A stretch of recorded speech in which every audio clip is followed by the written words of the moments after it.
personal branding is the talk of the town, right? Everyone talks about this in social media or whenever we meet in networking events. Someone, a few also have raised this question recently with me. So I'll share my thoughts on personal branding. See, I see a trend in personal branding which we need to be wary of. I call this as content bypass. In the sense, people think if they roll out content on social media, create content consistently and push it out, they can build a personal brand. They can build a solid personal brand. That's not true. The real long-lasting personal brands are built inside out. What do I mean by that? Let me explain that process. Before even thinking about content, we need to do one thing very clearly. I call this as authentic self-inquiry. It means you don't go beyond any of the massive influencers or anything of that sort. It's good to emulate, but you don't fall prey for the social pressure, right? You shut down everything and come back to your own self and do an authentic self-inquiry, in the sense, what are you really good at? What are your core competencies? And then psychologists used to call this as inner spike. What you're really good at, what comes to you naturally, so naturally. For others it looks like work, but for you it's a play. So what is your inner spike? We need to understand that before jumping into content and other external aspects of personal branding. So I'll share with you a model which I have created. I call this as circles of personal branding. So the innermost circle is your core DNA, your inner spike, your superpower, right? We know these superheroes, right? Superman, Iron Man. What do they have in common is they have a skill, a specialized skill which they use to save the world, right? I believe each and every one of us has this specialized skill. When I say a skill or knowledge or an experience, I do not mean an average skill or average knowledge. Average will only keep us as a commodity, right? A very, very normal personal brand. You need to push to the extreme side of things. You need to be an anomaly. I mean, we all know Lionel Messi, Warren Buffett, Virat Kohli, Sachin Tendulkar, and even in business, we know Bill Gates and a lot of other people, right? They are creative individuals who have pushed their limits, right? They're not normal individuals. So think about this. I mean, your skill and knowledge in that particular domain or segment, you're highly imbalanced, in the sense you're not an average person. You're imbalanced. When I use the word imbalance, what do I mean by that is, let's take Sachin Tendulkar as an example. He's a batsman. He went into that extreme side of becoming the world's best batsman, right? He's highly imbalanced towards that. He's not a good fielder. He's not a good bowler, though he has taken some reasonable amount of wickets. Even take Virat Kohli, for example. Imbalanced, highly imbalanced. He's the top batsman in the world. He's not a good wicket keeper. Or even if you take otherwise, he's not good at running a business, or he's not good at all the other works, right? For him, he's highly imbalanced. His inner spike is batting. Business example is Warren Buffett. value investing. He's totally imbalanced, right? Highly imbalanced. He knows value investing in and out, and he became the world's highly effective investor. Take any creative individual, for example. They are highly imbalanced and they have found their own inner spike. So I believe that should be the beginning point of our personal brand, right? These terms widely used across various segments of people in different contexts. But when I see a personal brand, I see a creative individual who is highly imbalanced and unbeatable in certain domain or area of expertise. It could be any field, right? It's not just about business or creating some content. It could be sports. You could be an artist. You could be a musician. You could be a video producer. You could be even any profession for that matter, right? I recently saw one of the videos where the famous Tamil actor Kamal Hassan, he said something like this: I'm extremely lucky because I get paid for what I love, right? That's his inner spike. Movie, acting in a movie or direction, whatever it could be, is highly imbalanced towards that, right? His inner spike is that, and he get paid for it massively. And the world rewards creative individuals who are highly imbalanced, who are when you're highly imbalanced, if you move into the extreme side of things, you become a very rare professionals. You become a high, you move into the on-demand segment, right? Otherwise, the challenge today is internet, social media, and all the other things is making even people brands commoditized. If you think about content as a way to create personal brand, we will not be able to grow a personal brand sustainably, because with the help of this algorithms, AI, and all the other things, anyone can create content today, right? But what unique capabilities, what unique skills, knowledge, specialized knowledge we are bringing to the table, which makes us totally a different, unique professional? That's the question we need to ask. I spoke about this circles of personal branding, right?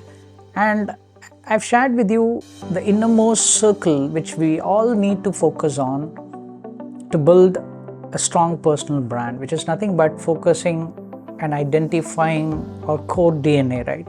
And then the next layer of the circle is identifying our own positioning, in the sense our stories, our identity. I mean, it's better to have your own perspective, your own tone of voice, your own identity, and all these things, so that you can differentiate your personal brand from others. And another crucial aspect here in positioning is, yes, you have identified your inner spike, your core DNA, and now you have identified your positioning and identity, but you need to ensure that there is a demand for your core competencies or your passion, right? That's very important. I mean, I've read this book from Jim Collins. It's called Good to Great. It's a very famous book. You would have heard about that book, where he shares about the framework called hedgehog concept. So on one side, in one circle, you put a question like, what are you really good at? And the next circle, is there a market demand for it? What people really needs? If there is an intersection between two, and you can monetize your skills and knowledge, right? And one thing which I have shared with you, you need to constantly remember is, don't be average. Whatever you do, don't be average in that area of expertise or domain. Be an extreme professional, extreme creative individual in that domain. That will help you to differentiate and become an on-demand professional in your field. I've given you an example like Lionel Messi or Sachin Tendulkar, Virat Kohli. Take any profession. There are few individuals, few highly creative individuals who earn 10x, 20x more than other individuals in the same domain, right? So you need to keep that in mind. That's why I constantly focus on thinking about being an extreme professional, being an extreme artist. If you're a movie director, be an extremist on your area of expertise, right? So then I've talked about 2 layers of personal brand, your core DNA, and then the next one, your positioning identity, and then the demand for your profession, the demand for your core competency. And then the external layer, you roll out content, you find opportunities based on zeroing in on your target market, and you roll out ads, you go and participate in events. All those are external layers of personal brand, which is very visible, right? But take any good personal brands, even you must be following some people on social media, right? They have some unique abilities. That's why I constantly urge you to get into the innermost circle of the personal brand.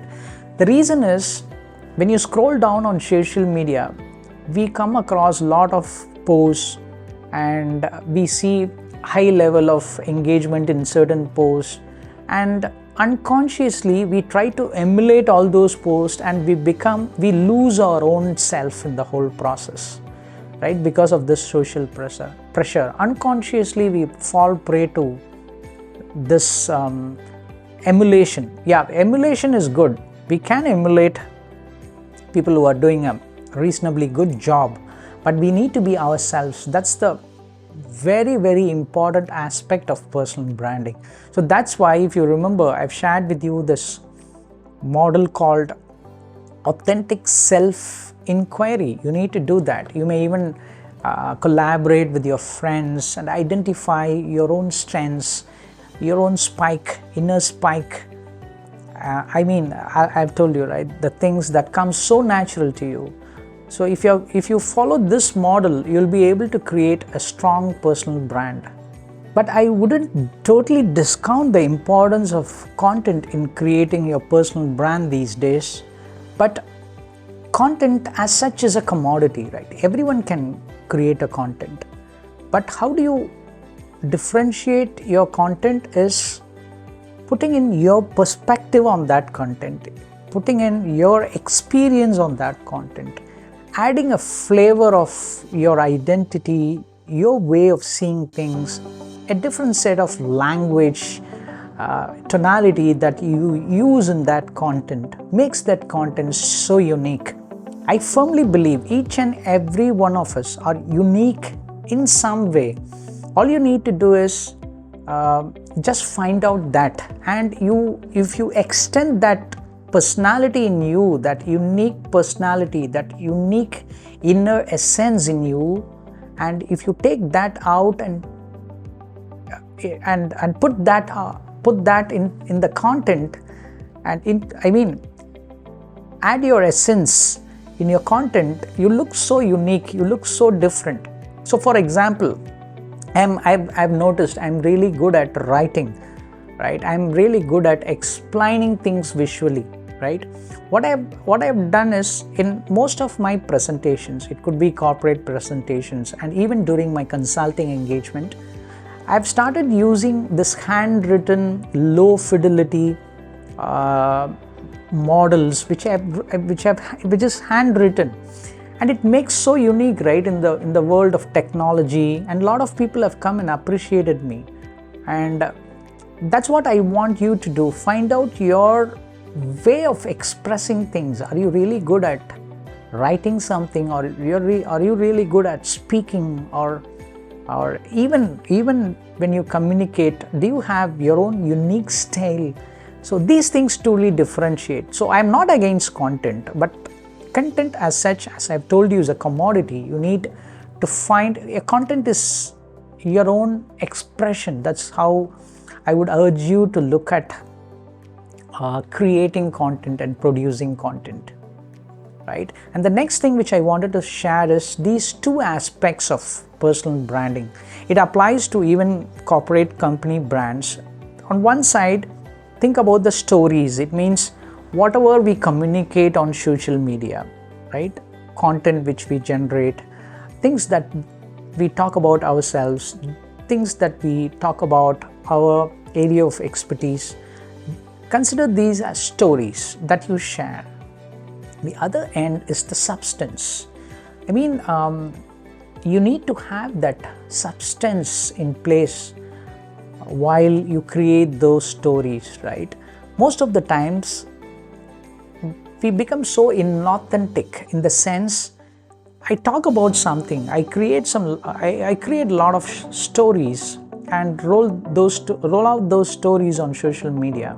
But when you reach out to me for that particular purpose, you find that I lack substance. It means I lack experience. I lack knowledge.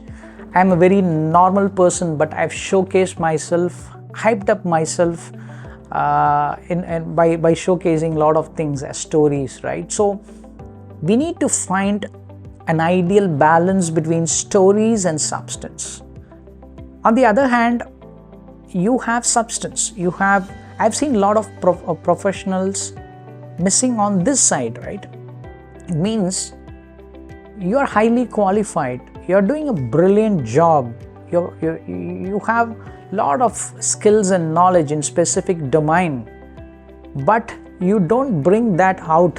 It means you're not a good storyteller, right? So you also miss out when you do that. So ideally, these two contradictory things are the enemies of personal branding. One area, you're good at stories but you lack substance. On the other hand, you are extremely good at something, that is, you have substance but you don't communicate it well, you lack storytelling skills. So these are the two extreme ends of personal branding, story and substance, which you need to keep in mind.